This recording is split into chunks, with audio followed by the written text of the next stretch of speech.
Dijelaskan bahwa kalau kita mau bikin balance atau seimbang ya, 5 power, 5 kekuatan kan, atau 5 fakultas ya mereka bilangnya fakulti, itu harus dikembangkan apa sadha, wirya, ya, sati sama dipanya ya, keyakinan, usaha, konsentrasi, perhatian penuh dan kebijaksanaan. Nah katanya kalau perhatian penuh itu nggak perlu diseimbangkan karena dia eh, nggak bisa nggak seimbang katanya. Nah tapi kalau keyakinan bisa berlebihan atau bisa terlalu kurang. Nah jadi katanya harus diseimbangkan dengan panya kebijaksanaan. Nah, nah jadi balik lagi ke Bante Dewa Data ya, karena kebijaksanaannya tidak terkembangkan, belum terkembangkan ya. Punya abhinya bukan berarti kebijaksanaannya udah luar biasa.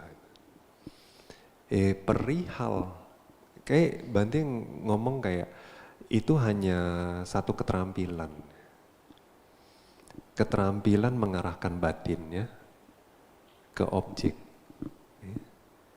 Pasti orang yang punya kesaktian itu samadhinya kuat. Ini.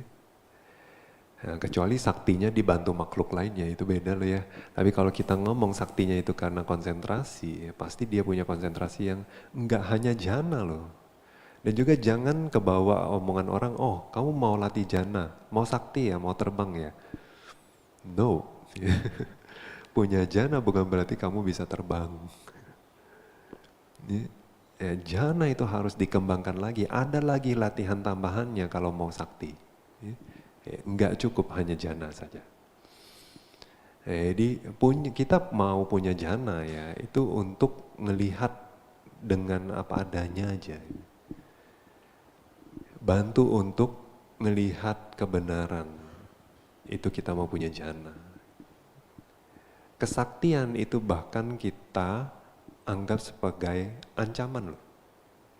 Karena waktu kita sakti, kita banyak melakukan hal-hal lain, bukan melanjutkan meditasi kita.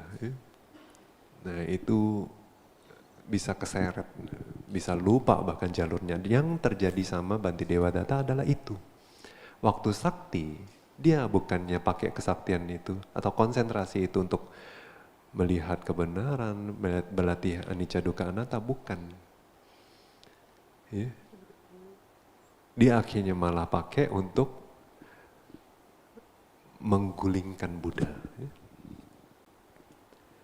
Nah waktu itu masuk ya, tapi juga dia agak lambat, berarti kita bilang lambat kebijaksananya karena terakhir sih sadar ya.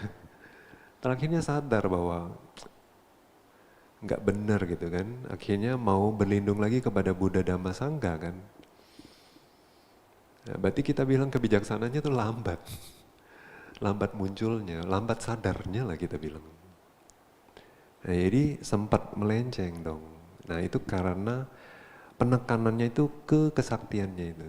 Tapi ya kalau kita bilang ya PR kita itu untuk mengakhiri samsara itu 1000, ya, nah, punya keterampilan untuk fokus ke objek dan akhirnya punya konsentrasi itu salah satu PR kita di antara 1000 itu. Tapi belum berarti sudah selesai PR-nya. Kalau kita udah punya konsentrasi, justru itu baru awal perjalanan kita untuk mengeksplor, ya, menjelajahi dunia kebenaran hakiki. Karena kita baru mulai punya kayak kuncinya gitu untuk buka pintu dan lihat-lihat di dalam ada apa itu. Jadi itu karena dia melenceng ya, dia prioritasinya malah ke kesaktian, malah berpikir dia udah sakti loh ya, dia udah sakti makanya dia berpikir karena ini juga terbutakan oleh dendamnya ya ke Buddha juga ya. Jadinya kebijaksanaannya jadi tertutup ya, memang begitu sifat moha ya. Kebodohan batin itu adalah menutupi mata kebijaksanaan.